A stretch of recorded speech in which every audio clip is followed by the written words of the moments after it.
Pag tinitignan mo yung mga anak mo. Sobrang sakit. Kasi nung nakaraan lang po nag-usap kami nung anak ko eh. Yung panganay.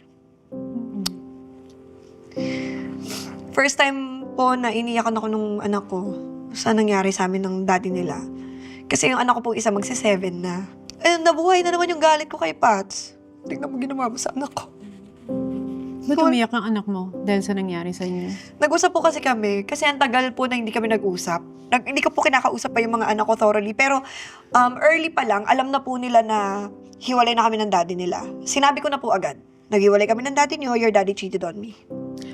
Sinabi mo kagad sa kanila. As early po. As early as... Naiintindihan ba nila yun? Hindi pa po. Alam lang po nila nag-cheat. Alam nila cheating is bad. Kasi, nag-aasikaso na po ako ng mga documents para mag-file ng annulment and vowsy.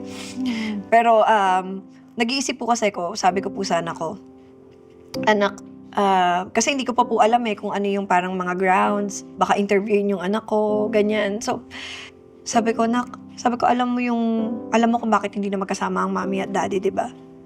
Yes. Ngayon, sabi ko, kapag nagkaroon ng chance na pipili ka kung kanino ka sasama. Sabi ko gano'n, mommy or daddy. Sabi ko, please be very honest with me, kanino ka sasama? Sabi niya, I don't wanna answer that.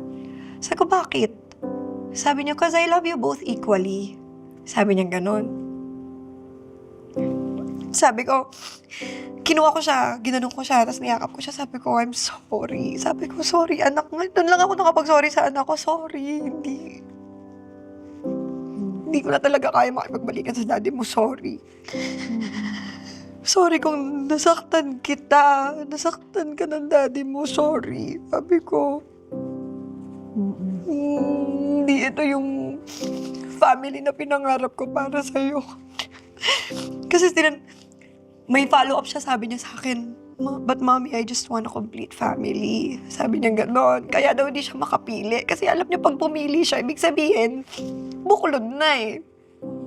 So sabi niya di daw siya makapili kasi gusto daw niya ng kumpletong pamilya.